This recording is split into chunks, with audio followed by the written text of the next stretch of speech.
நீங்களும் மசிலை பில்ட் பண்ணிட்டு weight loss பண்ணணும்னு நினைச்சிட்டு இருக்கீங்கன்னா நான் சொல்ற இந்த கால்குலேஷன் ரொம்ப ஹெல்ப்ஃபுல்லா இருக்கும். மறக்காம வீடியோவை சேவ் பண்ணிட்டு வெயிட் லாஸ் பண்ணணுன்ற உங்க ஃப்ரெண்ட்ஸ்க்கு மறக்காம இந்த வீடியோவை ஷேர் பண்ணுங்க. First one calories. கேலரிஸ் நீங்க எவ்வளவு எடுத்துக்கணும்னா டைரக்டா body weight into 25. For example இப்போ என் வெயிட் 78 இருக்குன்னா into 25 that is 1950 calories per day. Second one is protein. பாடியோட மசில் மாஸ்க்கு இன்க்ரீஸ் பண்றதுக்கு ப்ரோட்டீன் தான் ஒரு பெஸ்ட் சோர்ஸ். ஸோ ப்ரோட்டீன் நீங்க எவ்வளவு எடுக்கணும்னா body weight into 2 that is 78 into 2ன்றது 156 gram. Third one is fats. Fats நான் எடுக்கணுமான்னு கேட்டிங்கன்னா கண்டிப்பா எடுக்கணும். பிகாஸ் பாடிக்கு ஹெல்த்தியான ஃபேட்ஸ்ன்றது கண்டிப்பா தேவைப்படுது. அதுக்கு எவ்வளோ எடுக்கணும்னா பாடி வெயிட் இன்டூ 0.7.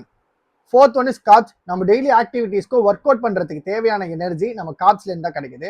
ஸோ நீங்க கார்ப்ஸ் எவ்வளோ எடுக்கணும்னா body weight into 4 that is 78 into 4 is 312 grams. இல்ல எனக்கு இதுலயுமே இன்னும் டவுட்ஸ் இருக்குன்னு நினைச்சீங்கன்னா மறக்காம கமெண்ட்ல ஃபிட்னு அனுப்புங்க. உங்க டிஎம்க்கு ஒரு ப்ராப்பரான நியூட்ரிஷன் கைட்லைன்ஸ் நான் அனுப்புறேன்.